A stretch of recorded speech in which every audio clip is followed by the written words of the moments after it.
किया जा रहा है। दिनांक 27/8 को समय लगभग 6 बजे प्रभारी निरीक्षक रुधौली को इस बात की सूचना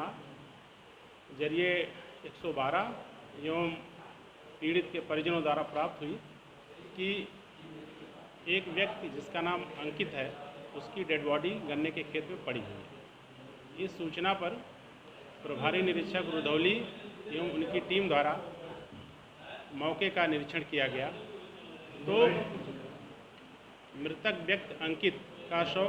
गन्ने के खेत में पड़ा था और उसकी मोबाइल भी उससे थोड़ी दूरी पर पड़ी हुई थी। मृतक के परिजनों द्वारा यह बताया गया कि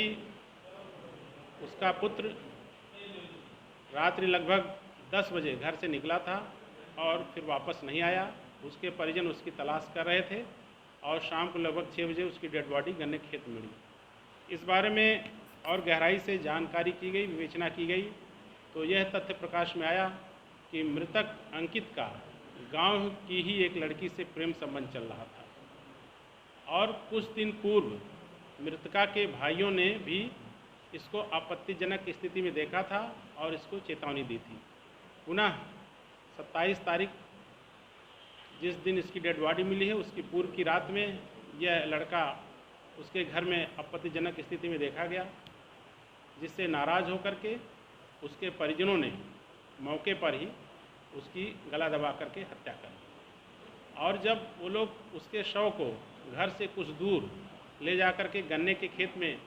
उसका डिस्पोजल कर रहे थे या ठिकाने लगा रहे थे, इस बीच में लड़की ने भी एक जहरीला पदार्थ जो कि उसके कमरे से बरामद हुआ है उसका सेवन कर लिया, जिससे उसकी भी मृत्यु हो गई। बाद में उसके परिजनों ने उस लड़की का शव कब्रिस्तान में ले जाकर दफना दिया और इसकी किसी भी प्रकार की सूचना पुलिस को नहीं दी। इस संबंध में क्राइम नंबर 210/22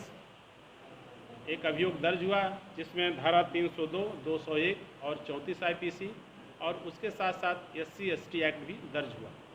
इस मामले में हम लोगों ने जब और गहराई से जानकारी की तो यही तथ्य प्रकाश में आया कि दोनों का प्रेम संबंध था और पूर्व में परिजनों ने उसको इसके लिए मना भी किया था। पुनः वह 26/27 की रात में उसके घर आया और परिजनों ने जब उसको आपत्तिजनक स्थिति में देखा तो आक्रोश में आकर के उसके मृतका के भाइयों, उसके जो सगे भाई इरशाद और इरफान और एक उसके चाचा का लड़का इसरार, इन तीनों ने मिलकर उसकी गला दबा करके हत्या कर दी और शव को बिना पुलिस